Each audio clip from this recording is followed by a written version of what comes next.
हम सबके साझा पुरखे महाराणा प्रताप जी की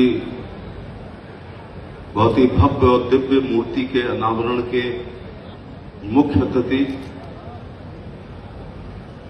उत्तर प्रदेश के पूर्व मुख्यमंत्री, उत्तर प्रदेश के पूर्व भाजपा के प्रदेश अध्यक्ष, उत्तर प्रदेश के पूर्व कैबिनेट मंत्री, भारत सरकार के पूर्व गृह मंत्री, हमारे राष्ट्रीय अध्यक्ष जी, भारत सरकार के यशस्वी और तपस्वी रक्षा मंत्री परम आदरणीय श्री राजनाथ सिंह जी, इस कार्यक्रम के आयोजक श्रीमती मंजू भदौरिया जी और डॉक्टर राजेंद्र सिंह जी, इस इलाके के लोकप्रिय सांसद श्री राजकुमार चाहर जी, हमारे जिला अध्यक्ष और महानगर अध्यक्ष प्रशांत मोनिया, राजकुमार गुप्ता जी, श्री योगेंद्र उपाध्याय जी, श्री बेबी रानी मौर्य, श्रीमती बेबी रानी मौर्य, श्री धर्मवीर प्रजापति, श्री नवीन जैन साहब, इसी इलाके के लोकप्रिय विधायक छोटेलाल वर्मा जी, खैरागढ़ के विधायक भाई भगवान सिंह कुशवाहा जी, अतमादपुर के विधायक डॉक्टर धर्मपाल सिंह जी, पुरुषोत्तम खंडेलवाल जी, श्री राम सकल गुर्जर जी। मुझे जरा मंच माफ करे, मुझसे हिदायत दी गई थी कि जरा संबोधन में सबके नाम ना ले पाऊं, और हमारे प्रभारी मंत्री श्री भूपेन्द्र चौधरी जी, मंचासीन सभी सम्मानित नेतागण और सभागार में आए हुए महाराणा प्रताप के समर्थकों, प्रशंसकों, अनुयायियों, देवियों, सज्जनों, सबसे पहले राजेंद्र सिंह जी को और मंजू भदौरिया जी को बधाई देना चाहूंगा।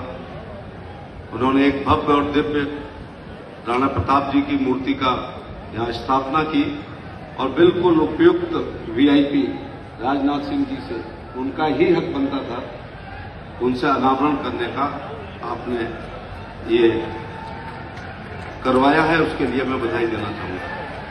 हमारे राम प्रताप सिंह चौहान प्रदेश के महामंत्री भी मंचस्थ है। जो जात, वर्ग, क्षेत्र, धर्म अपने पुरखों का सम्मान नहीं करता, वो कभी आगे नहीं बढ़ता। और पुरखे भी राणा प्रताप जैसे हों जिन्होंने हल्दी घाटी के युद्ध में मुगलों के छक्के छुड़ाने का काम किया। हमारे पुरखे ऐसे हों जिन्होंने घास की रोटी खाना पसंद किया लेकिन दिल्ली को सलाम नहीं किया। हमारे पुरखे ऐसे राणा प्रताप हों जिन्होंने भारत की एकता, अखंडता और भाईचारा के लिए अपना जीवन कुर्बान किया हो। ऐसी जयंतियों से जागृति आती है, जागृति से सोच बदलती है, सोच से संघर्ष करने की क्षमता आती है, संघर्ष से सत्ता मिलती है, सत्ता से इतिहास बनता है, फिर इतिहास ऐसे ही पढ़ा लिखा, समझा और सराहा जाता है। मैं बहुत गर्मी है, रक्षा मंत्री जी को दिल्ली में भी कई कार्यक्रम करने हैं, इसलिए मैं बड़ी बात नहीं करूंगा। मैं पुनः राजेंद्र सिंह जी का, मंजू भदौरिया जी का धन्यवाद देना चाहूंगा। और आप इस 44 डिग्री टेम्परेचर में आप आए हैं और राणा प्रताप हों, राणा सांगा जी हों, पृथ्वीराज चौहान हों, अहिल्याबाई होलकर हों, अवंतीबाई हों, छलकारी बाई हों, महाराज सूरजमल हों, महात्मा बुद्ध हों, महावीर स्वामी हों, महर्षि वाल्मीकि हों, भगवान परशुराम हों, महाराज सूरजमल हों, ये हमारे साझा पुरखे हैं।